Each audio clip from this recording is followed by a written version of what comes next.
상황 속에서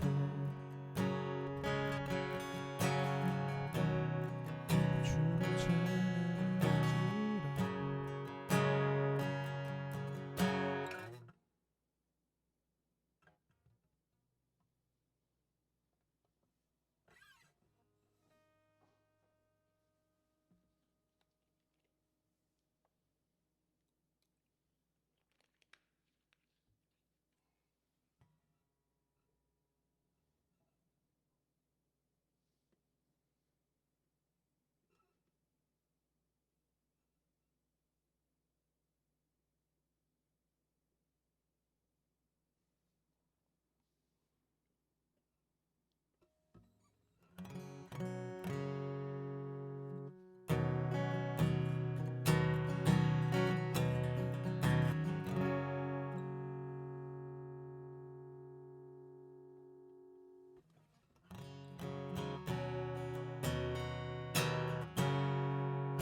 하나 둘.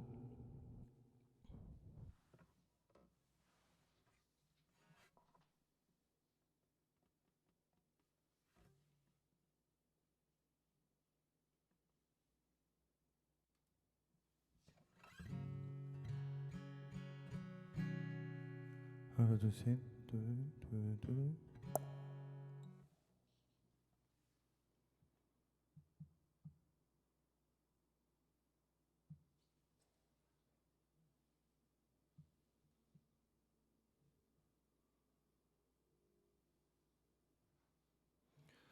네, 우리 함께 예배를 시작하겠습니다. 2020년도 마지막 예배입니다. 12월 27일 우리 중고등부 예배를 시작하겠습니다. 우리 신앙고백으로 함께 신앙고백, 사도신경으로 함께 신앙고백 하겠습니다. 나는 전능하신 아버지 하나님 천지의 창조주를 믿습니다. 나는 그의 유일하신 아들 우리 주 예수 그리스도를 믿습니다. 그는 성령으로 잉태되어 동정녀 마리아에게서 나시고 본도요 빌라도에게 고난을 받아 십자가에 못 박혀 죽으시고 장사된 지 사흘 만에 죽은 자 가운데서 다시 살아나셨으며 하늘에 오르시어 전능하신 아버지 하나님 우편에 앉아 계시다가 거기로부터 살아있는 자와 죽은 자를 심판하러 오십니다. 나는 성령을 믿으며 거룩한 공교회와 성도의 교제와 죄를 용서받는 것과 몸의 부활과 영생을 믿습니다. 아멘. 여러분을 우리 눈을 감고 함께 예배로 나오시기를 바랍니다. 하나님은 영이십니다. 그러므로 하나님께서 하나님께 예배를 드리는 사람은 영과 진리로 예배를 드려야 합니다. 아멘. 네, 여러분 반갑습니다. 오늘도 우리 온라인 예배로 함께 하시는 분들 또 실시간 댓글창에 좀 인사해 주시면 좋을 것 같아요. 제가 찬양 중이고 설교 중이어서 다 반응할 수 없지만 여러분 한번 좀 남겨주시면 좋을 것 같고요. 그렇게라도 그래도 반갑더라고요. 댓글을 보니까 그래도 떨어져 있지만 우리가 이 시간에 같은 시간 안에 함께 예배를 드리는구나 하는 생각이 좀 들었습니다. 저 누구누구 왔습니다. 누구 함께 있습니다.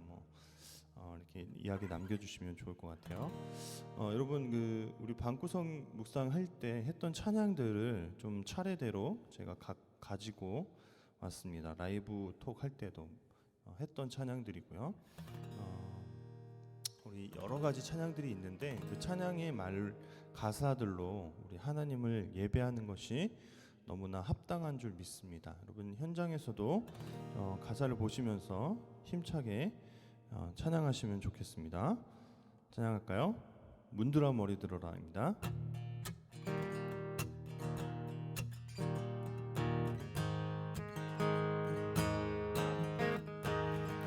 문드라 머리 들어라 들릴지어다 영원한 문드라 영광의 들어가시도록 영광의 왕 들어가신다. 다시 한번 문들아 문들아 머리 들어라 들릴지어다 영원한 문들아 영광의 왕 들어가시도록 영광의 왕 들어가신다. 영광의 왕 영광의 왕 느시뇨 강하고 능하신 주로다. 전쟁에 능하신 주시라. 다 찬양 위대하신 왕 왕께 만세 왕께 만세 왕께 만세. 당신은 영광의 왕이라. 다 찬양 위대하신 왕. 다시 한번 문들아 머리 들어라 들릴지어다 영원한 문들아 영광의 왕 들어가시도록 영광의 왕 들어가신다. 영광의 왕이시뇨 강하고 능하신 주로다. 전쟁에 능하신 주시라. 다 찬양 위대하신 왕 왕께 만세 왕께 만세. 당신은 영광의 왕이라. 다 찬양 위대하신 왕 왕께 만세 왕께 만세 왕께 만세. 당신은 영광의 왕이라. 다 찬양 위대하신 왕 왕께 만세 왕께 만세 왕께 만세. 당신은 영광의 왕이라. 다 찬양 위대하신 왕.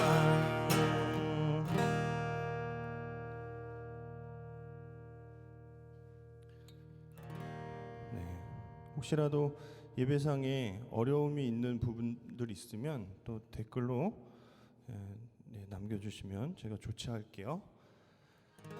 우리 이어서 시편 139편 한번 함께 찬양해 볼게요. 나보다 나를 잘 아시는 주님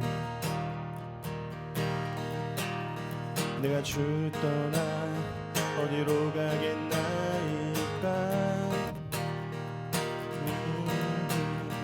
나 어디 가든지 주 손이 나를 인도하시며 주의 오른손이 나를 붙드시리다. 나를 창세전부터 계획하시고 지금까지 인도하시네.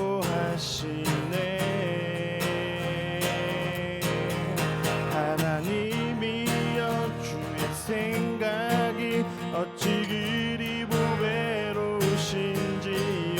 나의 생각보다 나의 뜻보다 더 크고 놀라우신 주님. 하나님이여 나를 살피사 나의 마음을 다시오니 나를 영원한 길로 인도하소서.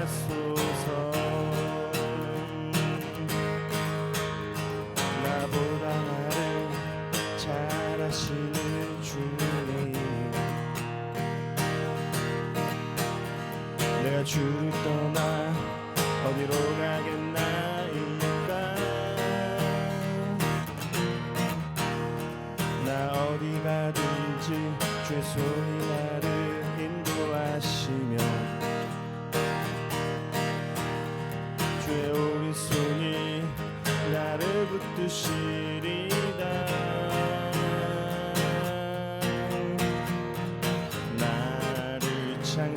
처음부터 계획하시고 지금까지 인도하시네.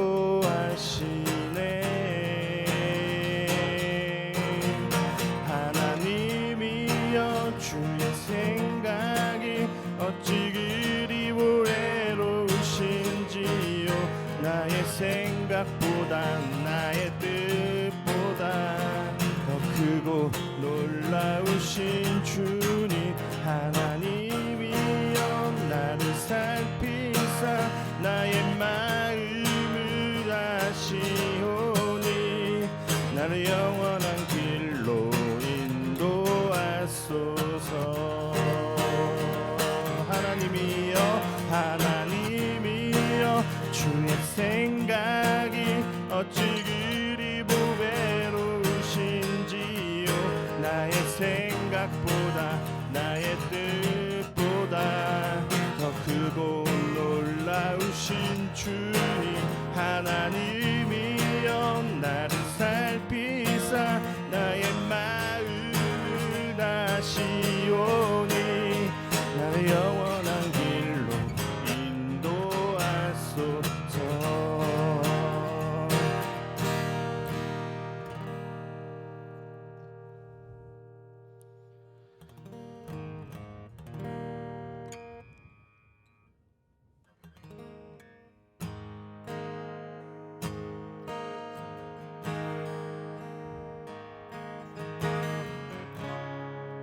모든 상황 속에서 주를 찬양할지라.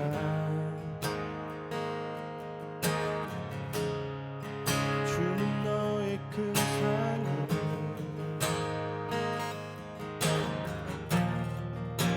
큰 도움이시라.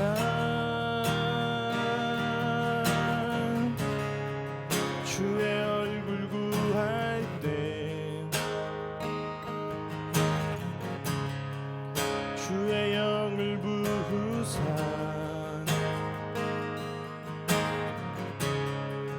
크신 사랑 안에서 주를 보게 하소서.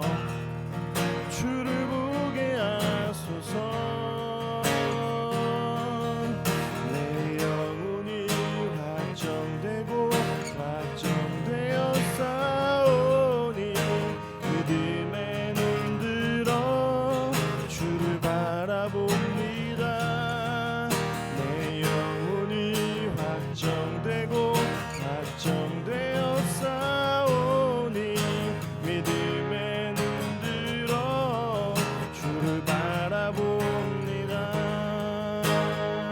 다시 한번 모든 상황 속에서 주를 찬양할지라.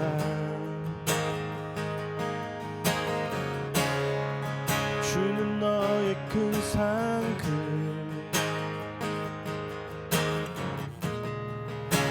큰 도움이시라.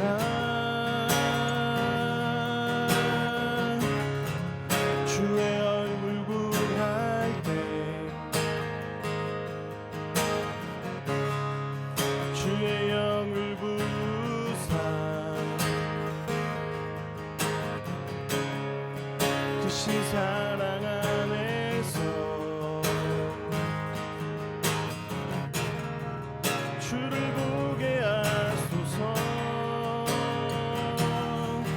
내 영혼이 확정되고 확정되어 싸우니 믿음에 눈들어 주를 바라봅니다. 내 영혼이 확정되고 확정되어 싸우니 믿음에 눈들어 주를 바라봅니다. 내 영혼이 확정되고 확정되어 싸우니 믿음에 눈들어 주를 바라봅니다. 내 영혼이 확정되고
바라볼 때 주를 바라볼 때 주의 나라 이미 맺네 주의 영원한 나라 보게 하소서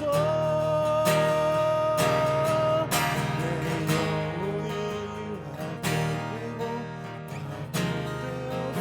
확정되어 싸우니 믿음에 눈들어 주를 바라봅니다 내 영혼이 확정되고 확정되어 싸우니 믿음에 눈들어 주를 바라봅니다 내 영혼이 확정되고 확정되어 싸우니 믿음에 눈들어 주를 바라봅니다 내 영혼이 확정되고 확정되어 싸우니 믿음에 눈들어 주를 바라봅니다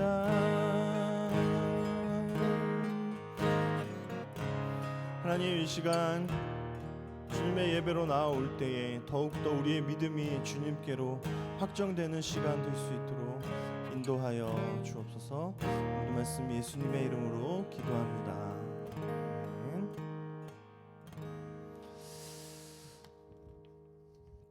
우리 함께 볼 하나님 말씀은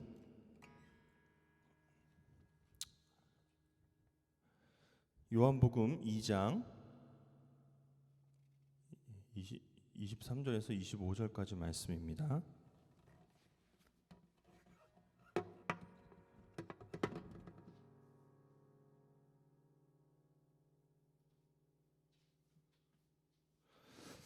네, 우리 함께 먼저는 그 개역개정 성경으로 한번 한 목소리로 읽고요. 그 다음에 우리말 성경으로 한 번 더 읽겠습니다. 요한복음 2장 23절에서 25절까지 말씀입니다. 함께 읽습니다. 6월절에 예수께서 예루살렘에 계시니 많은 사람이 그의 행하시는 표적을 보고 그의 이름을 믿었으나 예수는 그의 몸을 그들에게 의탁하지 아니하셨으니 이는 친히 모든 사람을 아심이요 또 사람에 대하여 누구의 증언도 받으실 필요가 없었으니 이는 그가 친히 사람의 속에 있는 것을 아셨음이니라. 우리말 성경으로 이어서 읽겠습니다. 예수께서 유월절을 맞아 예루살렘에 계시는 동안 많은 사람들이 그분이 행하시는 표적을 보고 그 이름을 믿었습니다. 그러나 예수께서는 모든 사람을 알고 계셨기 때문에 자기 자신을 그들에게 맡기지 않으셨습니다. 또한 예수께서는 사람에 대해 그 누구의 증언도 필요하지 않으셨습니다. 사람의 마음속에 있는 것까지 다 알고 계셨기 때문입니다. 아멘. 1장과 2장의 설교를 벌써 마쳐갑니다. 이젠 우리 성경으로 요한복음이 총 21장으로 되어 있는데 한 10분의 1 정도 온 거죠. 왜 요한복음만 하지? 그냥 예수님의 이야기를 여러분과 좀 자세히 나누고 싶다라는 생각이 들어서 요한복음을 선택했습니다. 1장과 2장의 그 어떤 사역들을 예수님께서 이야기들을 마무리 지으면서 약간 중간 점검 같은 느낌으로 오늘 이 3절에 예수님의 이야기를 잠깐 압축을 하고 갑니다.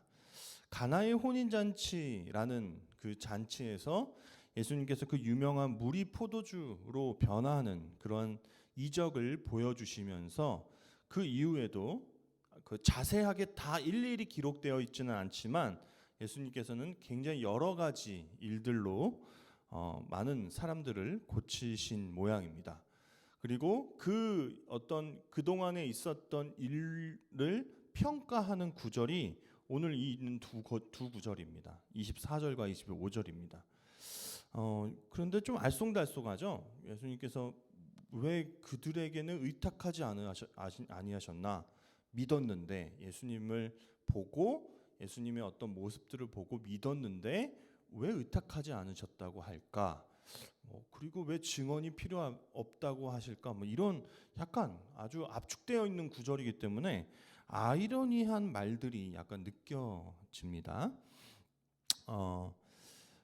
여러분 제가 어제 갑자기 그 왜 페이스북에 보면 여러분 그 몇 년 전 사진 이런 거 갑자기 뜰 때가 있어요. 근데 페이스북에 저희 아이가 딱 그 작년 크리스마스 때 그 그 성탄을 축하하기 위해서 저희 집에서 케이크를 이렇게 준비하고 촛불을 같이 불거든요.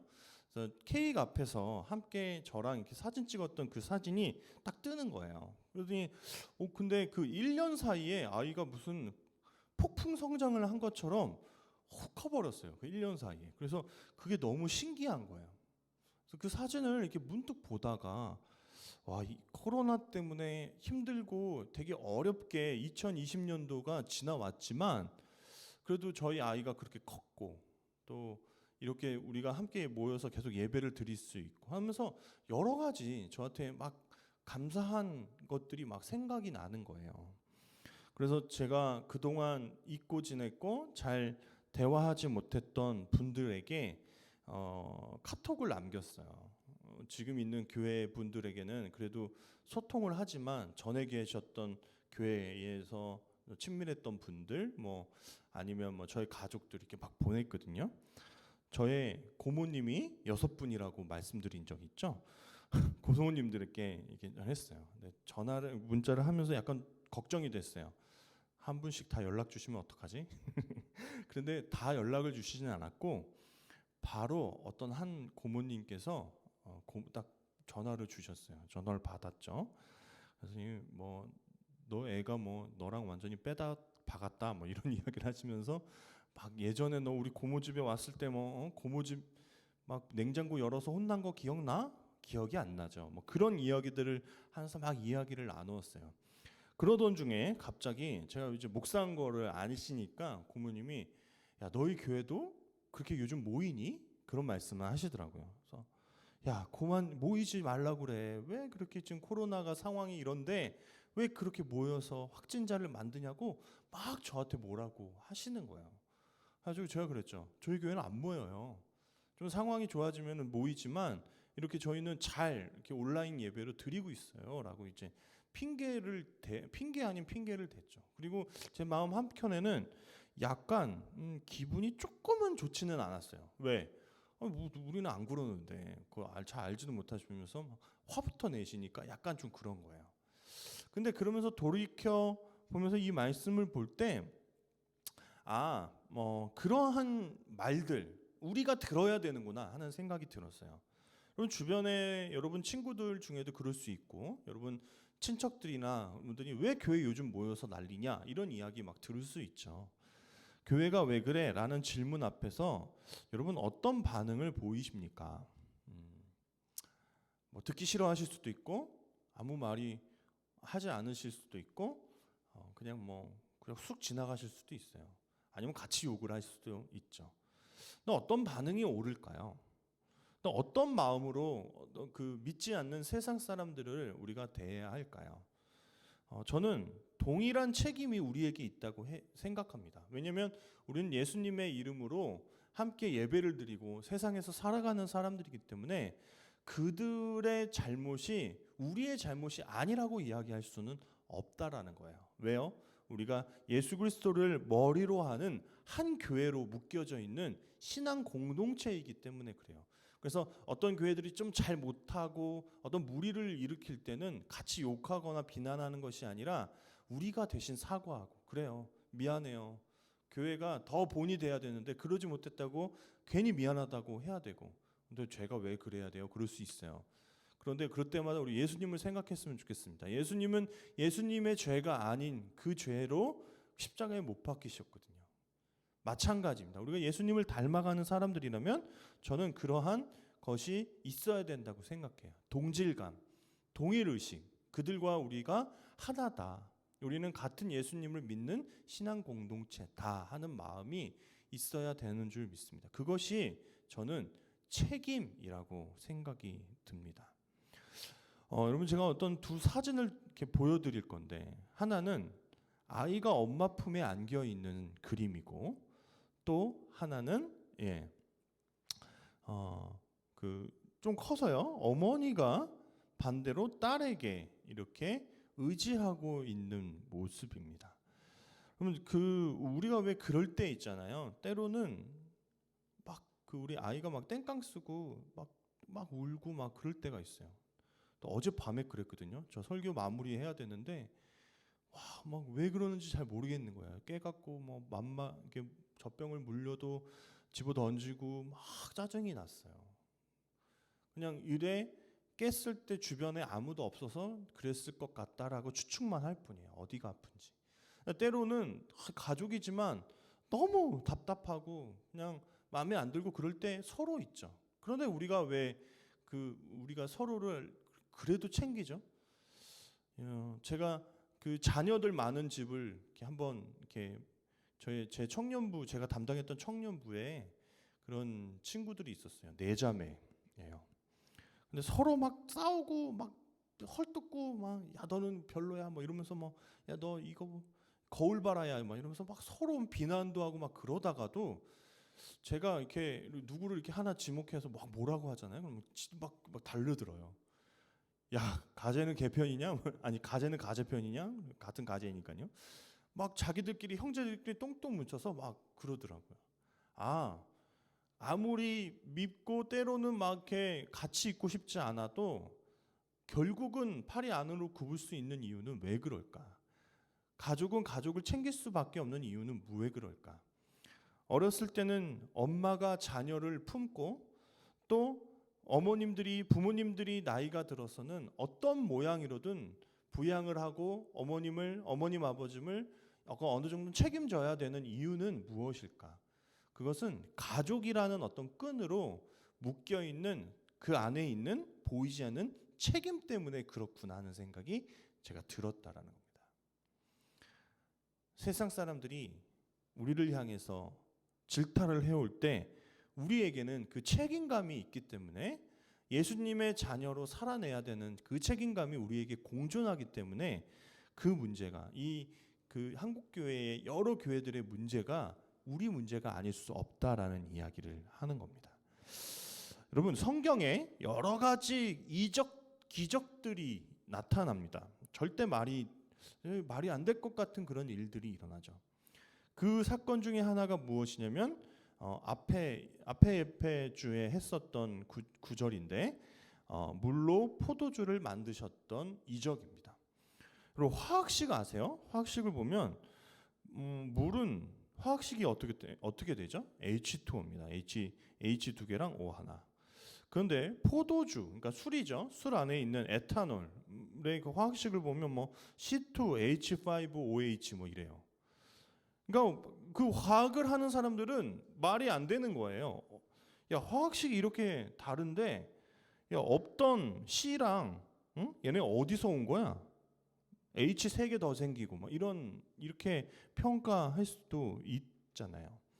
말이 안 되는 일들은 이것뿐만 아니죠. 예수님 물 위를 걸으시기도 하고 물고기 2마리, 보리떡 5개 밖에 없는 오병이어 사건으로 몇천 명을 먹이시기도 하고 뭐야? 빵을 떼도 계속 나오는 거야? 뭐야? 이러면서 막 그런 것들을 우리의 머리로 이해하려고 하잖아요. 그리고 이해가 안 되니까 그것을 굉장히 기이한 행적이다. 되게 이해가 안 된다. 이러면서 기적이라고 이름을 붙인단 말이에요. 그리고 간혹 뉴스 가운데서도 어떤 기적 같은 일들이 벌어질 때 기적이다 하면서 그것을 대서특필하기도 하죠. 그런데 저는요, 아니요, 많은 성경의 그 학자들이 성경을 읽으시는 분들이 이 부분을 기적이라고 부르지 않고 표적이라고 부르기를 원해요. 왜 그러냐? 표적이다라는 건 뭐냐면 그냥 단순히 기이한 사건이 아니라 그 일은 무엇인가를 보여주고자 하는 거예요. 무엇인가를 나타내고자 하는 것이기 때문에 단순히 기적이라고 부르면 안 되고 표적이라고 불러야 합니다. 그게 무슨 이야기냐? 여러분, 예수님이 갑자기 그 잔치집에 이렇게 초대되셨는데 포도주가 떨어졌어요. 포도주는 그들에게 어떤 거다? 그 잔치에서 반드시 있어야 되는 필수품이다. 근데 그것이 없으니까 잔치가 분위기가 이상해질 수 있겠죠. 그래서 그 굉장히 중요한 요소인 포도주를 다시 있게 하심으로써 단순히 잔치의 그 즐거움을 되살려주기 위해서 그 이적을 행하신 게 아니에요. 포도주가 있었다라는 것도 여러 가지로 해석할 수 있지만 그거를 나타내 보여주심으로 이 잔치집에서 가장 필요한 포도주, 하지만 이 포도주가 줄 수 없는 즐거움을 내가 줄 수 있다. 그 기쁨을, 그 행복을 내가 너에게 줄게. 뭐 이런 것들을 나타내 보여주는 겁니다.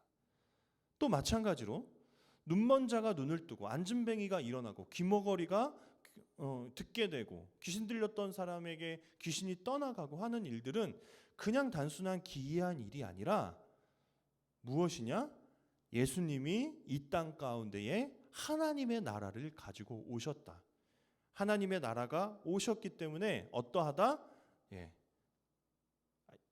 나쁜 것들, 악한 것들은 떠나가고 예수님과 기쁨만이 있다라는 것을 보여주고자 하시는 거예요. 그랬더니 누가 또 이렇게 얘기했어요, 예전에. 근데 오늘날에는 그런 일이 안 일어나잖아요. 눈먼 자가 막 눈 뜨고. 왜 그럴까요? 그래서 제가 그 친구에게 그렇게 얘기했던 적이 있어요.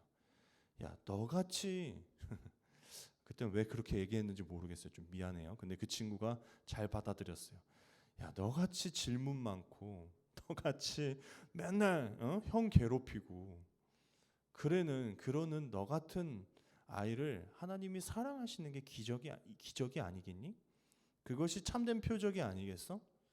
우리 같이 돌아서면 하나님이 있고 또 내 멋대로 살고, 그런데 괘씸해서라도 너 예배 드리지 마. 아마 그럴 것 같아요. 너 나가. 너 같은 아이의 예배는 필요 없어 라고 할 것 같은데, 또 예수님은, 또 하나님은 우리의 예배를 받으시고 또 날마다 우리를 용서하시는 그 하나님의 그 사랑이 기적이 아니고 무엇이겠냐라는 거예요. 우리에게 기적이 있다라는 것은 무엇을 뜻하냐? 우리의 삶에 하나님의 나라가 임했다라는 거예요.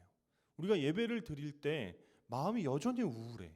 아직 우리가 하나님 나라를 경험하지 못한 겁니다. 우리가 세상을 살아가는데 막 짜증나. 작은 일에 막 화나고, 왜 그러지? 내가 사춘기라서 그러나? 아니에요. 아직 우리의 마음에 하나님의 나라가 자리 잡지 못했기 때문에 그래요. 하나님의 나라가 임하면 그 예배를 드릴 때, 찬양할 때 기쁨이 샘솟는 줄 믿습니다. 그런데요, 그래서 어떤 일이 일어났냐? 예수님이 그 가나의 혼인잔치뿐만이 아니라 그 이후에도 여러 가지 이적을 행하신 것 같아요. 여러분, 이러면 어떻게 될까요? 오늘 같았으면 아마 예수님께서 엄청난 유튜브 스타가 되셨을 수도 있어요. 그렇죠? 구독자 몇 명, 막 뭐죠? 그 은 판때기 같은 거 막 오고 막 그럴 수 있죠. 아마 인기몰이를 굉장히 했을 것 같아요. 왜요? 그런 사람이 없잖아요. 그런 비범한 능력을 보이는 사람이 없단 말이죠. 그래서 아마 예수님께로 많은 사람들이 막 모여들었던 것 같아요. 어떤 현상이 있기 때문에. 그런데 예수님께서 24절에 뭐라고 말씀하시냐면, 성경을 보시면 돼요. 자막에는 없습니다. 예수님은 그의 몸을 그들에게 의탁하지 아니하셨으니 이는 친히 모든 사람을 아심이요. 우리말 성경은 이 말을 두 개를 바꿨어요. 어떻게 돼 있냐? 그러나 예수께서는 모든 사람을 알고 계셨기 때문에 자기 자신을 그들에게 맡기지 않으셨습니다. 무슨 말일까요? 저는 이 말이 굉장히 이상했어요. 무슨 말이지? 우리가 맨날 예수님께 의지하지 않나? 맨날 예수님한테 이것 해달라 저거 해달라 하지 않나? 근데 예수님이 우리에게 우리 자신의 몸을 맡기신다고? 의탁하신다고? 근데 의탁하지 못하는 부분이 있다고? 그게 되게, 이 구절이 저한테 굉장히 깊이 묵상이 되어졌어요. 그게 무슨 말일까 싶었어요. 근데 이런 거예요. 일단은 왜 의탁하지 못하셨는지에 대해서 생각해 보면 그들의 신앙 안에는 뭐가 없었기 때문에 알맹이가 없었기 때문에 그래요. 여러분, 우리가 간혹 어떤 연예인들을 굉장히 좋아하고 막 이렇게 했는데 가끔 굉장히 실망스러운 모습들을 보여줄 때가 있잖아요. 그렇죠? 어떤 유명 인기 그룹의 뭐 누구였는데 막 이상한 일 해가지고 뉴스에 막 하고 감옥에 가 있고, 그럴 때 우리가 마음이 어때요? 굉장히 무너지죠. 그래서 이런 일들을 반복해서 경험하다 보면 사람을 잘 믿지 못하게 되는 그러한 우에 빠지게 돼요. 인간은 다 똑같아. 다 허물뿐이야. 근데 예수님도요, 그랬기 때문에 그들을 이렇게 의탁할 수 없었을까요? 아마 그랬겠죠. 예수님은 그 중심을, 그 속내를 아시는 분이기 때문에 아예 처음부터 어디 건질 만한 사람이 아무도 없구나 하는 생각을 하셨는지 몰라요. 왜 그들은 예수님이 하시는 일들을 보고 믿었는데 예수님은 그들에게 의탁하지 않으셨을까요? 그들에게 자신의 복음을 자신께서 가지고 온 하나님의 나라를 왜 맡기지 못하셨을까요? 그것은 그들이 어떤 현상만 보고 믿는 사람들이고 정말 그 속에 알맹이가 없었기 때문에 그래요. 이 말을 바꾸면 그들은 그 복음에 예수님께서 이 땅에서 하시려고 하는 어떠한 일들에 아무런 책임의식을 가지고 있는 사람들이 아니었기 때문에 그래요. 그러면 뒤집어서 이야기하면 예수님께서 어떤 사람들에게는 자신의 몸을 의탁하실까요? 요한복음의 그 뒤쪽으로 가면 그렇게 3년 동안 사랑하시고 함께 데리고 다니시고 했던 제자들까지도 예수님을 버리고 십자가상에서 부인하고 도망가는 것을 볼 수 있어요. 하지만 맨 마지막 장인 21장을 보면, 여러분 21장 언제 했어요? 언제 했죠? 방구석 묵상 때 제가 21장을 이렇게 쪼개서 한번 먼저 설명을 했던 적이 있습니다. 그 구절들을 살펴보면 예수님께서 그 제자들을 다시 회복시키시고 그들에게 하나님 나라의 복음을 맡기시는 장면을 볼 수가 있어요. 그러니까 그 많은 시간이 걸린 거예요. 이때는 의탁하지 못했지만 결국은 의탁할 수 있는 사람들을 하나님 발견하시고 찾아내신 거예요. 그리고 그들에게 하나님 나라의 복음을 맡기신 거죠. 왜? 이제는 그들에게 그 복음에 대한 책임 의식이 있기 때문에 그래요. 그들에게 하나님의 그 나라를 전파하고 전할 수 있는 복음을 이 세계 각지에 나눌 수 있는 어떤 사명을 드디어 주신 겁니다. 하지만 지금은 어때요? 예수님께서는 그들에게 그 나라의 복음을 맡기지 못하셨습니다. 여러분 너무 어려서 아직 신앙생활을 한 지 얼마 되지 않아서 복음을 맡기지 못하시는 걸까요? 그렇게 생각하면 너무 억울해요. 왜냐하면 지금 이 성경 가운데 이 사람들은 예수님을 만난 지 며칠이 되지 않았어요. 얼마 되지 않은 사람들이에요. 근데 여러분들 가운데는 모태신앙이어서 어렸을 때부터 신앙생활을 해온 사람들이 있잖아요. 그럼 여러분 연수만큼 신앙생활 했을 텐데 비교가 안 되죠. 그죠? 이 제자들은 이제 며칠밖에 안 됐을 건데. 그럼 억울하잖아요. 그럼 몇 년쯤 됐으면 우리는 이제는 뭔가 하나님의 나라를 위해서 하나님의 어떠한 그 교회에 대한 책임 의식을 가지고 신앙생활 해 나가야 되잖아요. 그런데 여러분 어떻습니까? 예수님이 여러분에게 기대실 만한 하십니까? 저 친구는 내가 이 중고등부에 어떤 일들을 맡길 수 있겠어 하고 하는 그러한 사람들이 있습니까? 세상에 나가서도 절대로 굳히지 않고 하나님의 자녀답게 하나님을 믿는 사람들답게 살아낼 수 있을 거라 확신해 라고 여러분 그렇게 예수님이 말씀하실 수 있는 분들이 혹시 계십니까? 여러분, 저는 좀 두려워요. 언제가 가장 두렵냐면 이제 우리 고등부 3학년 친구들이 곧 대학생이 되잖아요. 그래서 대학생이 될 때 가장 저는 두려워요. 왜냐하면 교회적으로도, 이 한국 교회 전체적으로도 가장 많은 신자를 잇는 기간이에요. 고3 때까지는 어떻게 부모님의 권유에, 친구들의 어떠한 것 때문에 목사님이 나오라고 해서 마지못해서 신앙생활을 해왔지만, 대학에 가면은 부모님으로부터의 어떤 자유, 내가 성인이 됐다라는 어떤 그 자유 때문에 막 많은 사람들이 신앙을 잃어가는 것들을 제가 발견하게 됩니다. 그럴 만한 그 사람들은 왜 그랬던 걸까요? 아직 그들은 진짜 알맹이 신앙을 가지지 못해서일 수 있습니다. 여러분, 너무나 아이러니한 것은 교회에 굉장히 많은 사람들이 있지만 그 안에 정말 예수님께서 의지하고 하나님의 나라를 맡기실 만한 사람이 그렇게 많지 않다라는 것에 안타까움이 있어요. 저조차도 때로는 정말 나에게 하나님께서 어떠한 교회를 이렇게 말씀 전파의 사명을 맡기실 만한 사람일까 하는 어떤 의구심이 들 때도 있습니다. 여러분, 너무나 잘 알죠.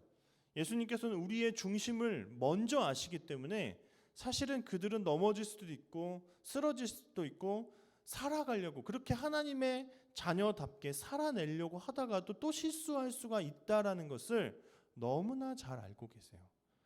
하지만 왜 그러실까요? 그렇게 작은 믿음에, 거의 없는 것 같은 우리 믿음에 하나님 왜 의지하고 싶으신 걸까요? 여러분, 이 말을 한번 잘 생각을 해보세요. 의탁하지 아니하셨다라는 것을 뒤집어 보면 사실은 예수님께서는 의탁하고 싶으신 거예요. 예수님은 이제 한 3년 정도만 이 땅에서 사역하시다가 십자가에 못 박히실 텐데, 그 복음을 맡겨주시고 그 교회를 세워나갈 사람들이 있으셔야 되잖아요. 그런데 지금 이 시점에서 보니까 그렇게 의탁할 수 있는 사람이 있지 않다라는 것은 뭐냐면, 반대로 예수님께서는 왜 이런 여러 가지 이적들을 보여주시는 거예요? 의탁하고 싶은 사람들을 찾기 위해서입니다. 정말 알맹이 같은 신자, 그 무엇에라도 하나님께 순종하고 예배의 자리로, 또 삶의 자리에서 하나님을 믿는 사람으로 살아낼 수 있는 그 알맹이 신자, 책임의식을 가진 신자들을 하나님께서는 찾기를 원하시는 겁니다. 그 사람이 저와 여러분이 되셨으면 좋겠습니다. 내가 예수님의 이름으로 살아가야지 하는 그 책임감이 여러분들에게, 그리고 저에게 변함없이 있기를 소원합니다. 함석헌이라는 목사님이신데 이분이 쓰신 어떤 시가 있어요. 저 이 시를 굉장히 좋아합니다. 한번 제가 읽어보고 오늘 설교를 마칠까 합니다. 그 사람을 가졌는가? 말리길 나서는 날 처자를 내맡기며 맘 놓고 갈 만한 사람, 그 사람을 그대를 가졌는가? 말도 안 되죠. 온 세상 다 나를 버려 마음이 외로울 때에도 저만이야 하고 저 사람만 있으면 돼 라는 거죠. 하고 믿어지는 그 사람을 그대는 가졌는가? 탔던 배 꺼지는 시간, 구명대에 서로 사양하며 너만은 제발 살아다오 할 그 사람을 그대는 가졌는가? 불의의 사형장에서 다 죽어도 너의 세상 빛을 위해 저만은 살려두거라 일러줄 그 사람을 그대는 가졌는가? 잊지 못할 이 세상을 놓고 떠나려 할 때 저 하나 있으니 하며 방긋이 웃고 눈을 감을 그 사람을 그대는 가졌는가? 온 세상 찬성하여도 아니 하고 가만히 머리를 흔들 그 한 얼굴 생각에 알뜰한 유혹을 물리치게 되는 그 사람을 그대는 가졌는가? 여러분, 그 한 사람을 여러분 가지셨습니까? 사실 우리는 가졌습니다. 우리와 친하던 여러분도 이제 살면서 여러 가지 그런 인간관계를 경험하게 될 거예요. 친했던 사람이 내 등에다가 칼을 꽂고 배반하고 나를 속이고 믿었던 사람마저 때로는 그게 가족일 수도 있어요. 하지만 그럼에도 이 사람처럼 그 단 한 사람이 우리에게 있습니다. 예수님이죠. 이 세상 그 다 떠나도 우리 곁에 항상 계실 예수님. 예수님은 우리에게 그렇게 그 한 사람이 되어주셨습니다. 반대로 예수님께서 그 한 사람을 찾고 계십니다. 다른 그 누구 다 예수님을 등지고 예수님을 이용하려고만 하고 자신의 소유의 목적을 이루면 등지고 신앙을 저버리는 수많은 사람들이 있다 할지라도 저 한 사람만은 나를 향해서 신뢰를 보여주고 나를 예배해주고 나의 이름을 위해서 살아내줄 사람이야 라고 해줄 그 한 사람이 저와 여러분이 되었으면 좋겠습니다. 예수님, 제가 있잖아요. 저한테 의지하세요. 예수님, 제가 가끔은 쓰러질 수 있어요. 넘어질 수 있어요. 하지만 제가 예수님의 이름을 위해서 하나님의 영광을 위해서 이 세상 살아내 볼게요 라고 당당히 이야기할 수 있는 그 한 사람이 저와 여러분이 되셨으면 좋겠습니다.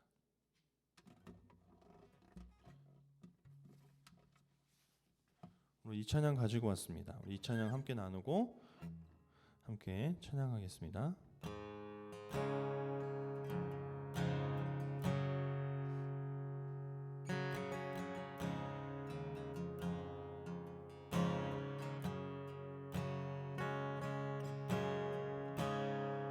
주를 위한 곳에 예배하는 자들 중에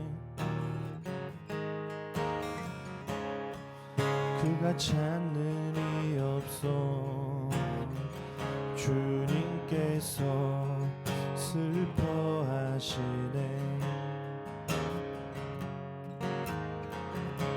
주님이 찾으시는 그 한 사람 그의 배자 내가 그 사람 되기 간절히 주께 예배하네. 주내로 이곳에 서 있네. 문제에 엎드려 절하네. 그 어느 것도 난 필요 없네. 주님만 경배해. 주내로 이곳에 서 있네. 주 임재에 엎드려 절하네.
삶으로 나아가는 기도 우리 함께 합니다. 예수님께서 믿을 만한 사람으로 우리의 삶의 자리에서 살아내게 하나님의 말씀으로 나아가며 그 말씀에서 배우고 그 말씀으로 살아내는 우리가 되게 하옵소서. 우리 이 시간 합심해서 소리내서 기도했으면 좋겠습니다. 하나님 그렇습니다. 하나님 찾으시는 그 한 사람이 우리가 되게 원합니다. 하나님 이 땅에 오신 이유는 어떠한 사람들을 모으시고 그들에게 하나님의 나라를 가르치시고 하나님의 복음을 가지고 이 세상의 전파자들로 살아갈 수 있도록 그렇게 하기 위해서 그들은 이 땅 가운데 오셨습니다. 하나님 하지만 초기에 그들을 예수님을 믿었던 많은 사람들은 사실 예수님이 어떠한 이적을 보여주셨기 때문에 어떠한 필요를 그들에게 제공해 주실 수 있을 것 같아서 그들은 그러한 현상만 보고 믿고 따랐던 그러한 겉껍데기밖에 없는 알맹이가 없는 그러한 신자들밖에는 없었습니다. 하나님 하지만 실망치 않으시고 여전히 믿으시며 찾기를 간구하셨던 예수님께서 12제자, 12사도를 남기셨고 그들에게 하나님의 나라를 위탁하시고 남기셨습니다. 하나님 오늘날에도 많은 크리스찬들이 이 땅 가운데 있지만 하지만 그들은 알맹이가 없고 하나님을 온전히 믿지 않는 사람들이 너무나 많다는 것을 우리가 말씀에서 깨닫습니다. 하나님 내가 그 한 사람 되겠습니다. 내가 하나님의 자녀로 이 땅에서 온전히 살아내기를 소원합니다. 발버둥 치겠습니다. 하나님 우리도 넘어지고 쓰러질 때가 있겠지만 내가 그 한 사람이 되겠습니다 하는 마음으로 예수님께 나오는 그 한 사람이 우리가 될 수 있도록 인도하여 주옵소서. 말씀으로 살아내게 하시고 말씀으로 하나님 우리의 마음을 쳐서 주님께 복종하는 그러한 신자를 될 수 있도록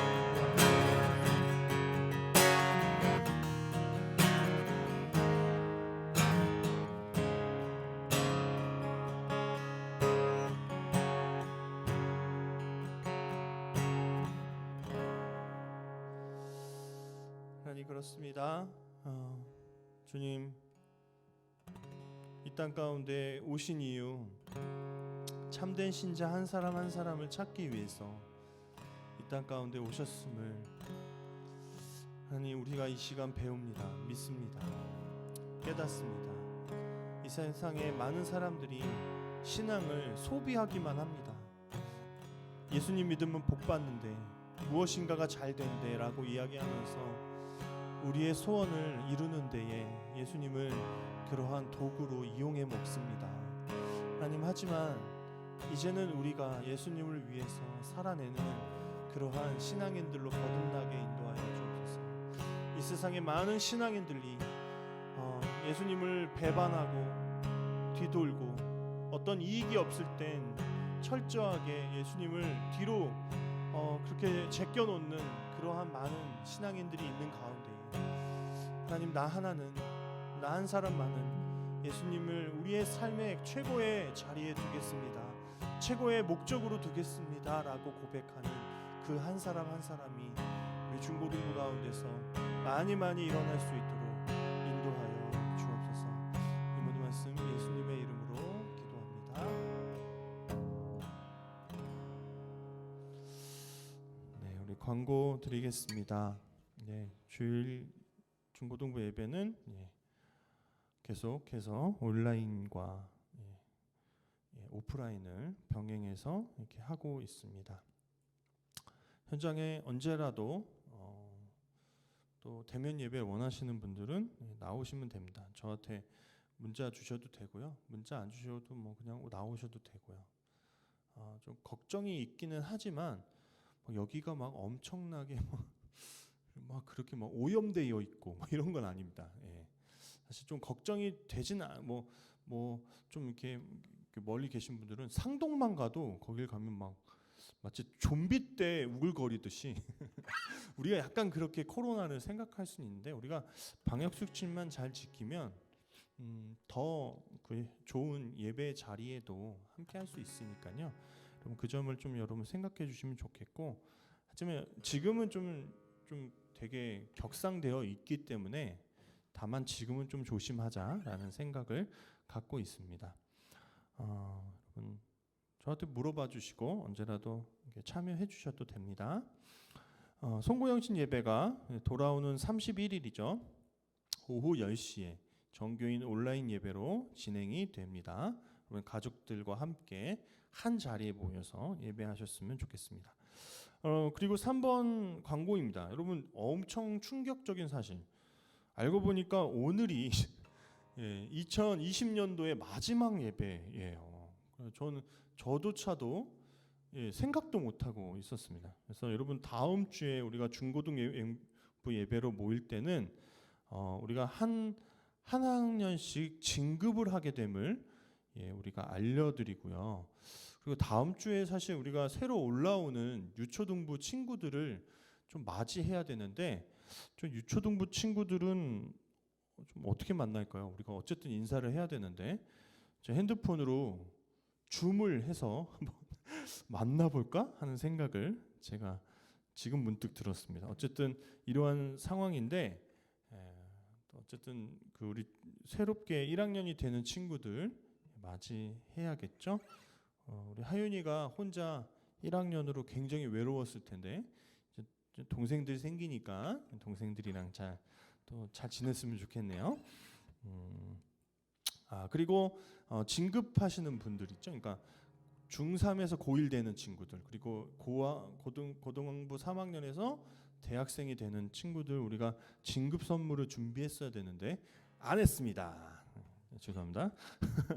빨리 구매해서요 여러분들에게 선물을 보내주든지 아니면 대면에서 하든지 뭐 할 텐데요. 아마 택배로 보내게 될 것 같습니다. 여러분 좀 정이 없어 보이긴 하지만 좀 이런 상황이니까 좀 이해해 주시면 좋겠고요. 하여튼 좋은 선물 한번 골라 보도록 하겠습니다. 여러분의 그 추가적인 광고는 없는 듯합니다. 우리 함께 기도로 예배를 마치겠습니다. 기도하겠습니다. 하나님, 사랑하는 주의 자녀들이 한 주간을 신실하게 살겠다는 뜻으로 마음과 헌금 그리고 예배를 드렸습니다. 세상 소리와 유행, 친구들의 이야기에 현혹되어 딴 길 가지 않게 하시고 오직 오늘 말씀 따라 하나님 우리에게 가르쳐 주신 그 말씀을 따라 예수님께 기대시라고 그렇게 말할 수 있는 참된 알맹이 같은 신자로 하루하루를 살아내게 하여 주옵소서. 우리 함께 축도합니다.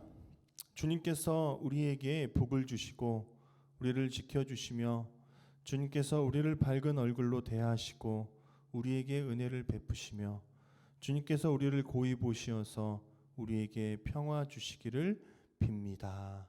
아멘. 네, 모든 예배를 마쳤습니다.